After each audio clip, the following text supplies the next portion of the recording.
Hello and welcome. I've been looking for a visually appealing way of showcasing the terrain manipulation capabilities of my work-in-progress game, Minor Deity. While normal terrain editing definitely looks smooth and almost therapeutic, I wanted something with an extra spark. And then it hit me. Soundwaves. I decided I would try to let the system sound impact my terrain in real time. In order to achieve that, the first step is actually capturing the system sound. I found a useful example project on GitHub, thanks to the author for sharing.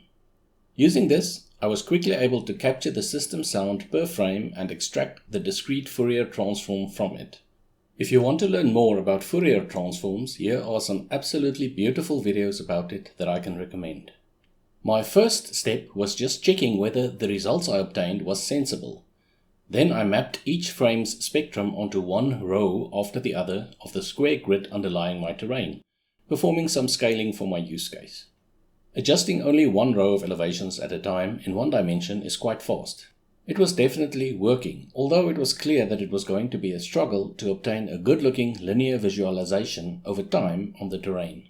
I would have to switch to 2 dimensions, squaring the number of grid points to be altered. Perfect for a burst-compiled parallel job.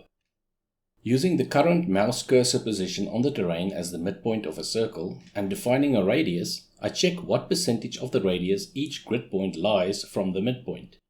The spectrum is then mapped to the radius with the lowest frequencies at the center and the highest frequencies on the edge, and each point is assigned the volume of the discrete spectrum entry closest to its mapping.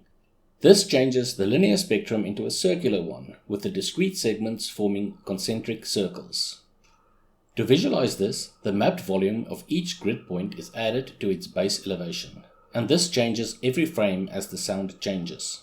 I allow 3 parameters to be set to adjust the effect. The intensity determines the overall size of the elevation increases, the contrast sets the height difference between largest and smallest impact, and the radius adjusts the total area to which it is applied.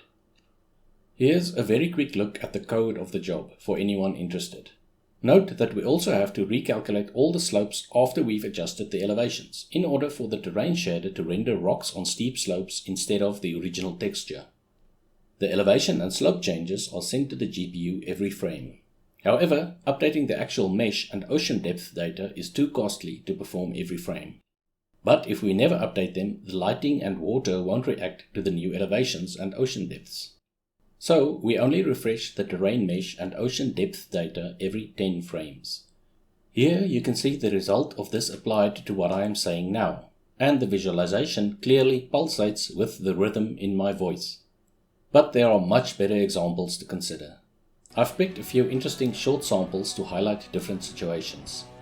If you would like to see and listen to longer examples, I've included a few complete tracks after the samples. So let me say goodbye and let the music and visuals speak for me.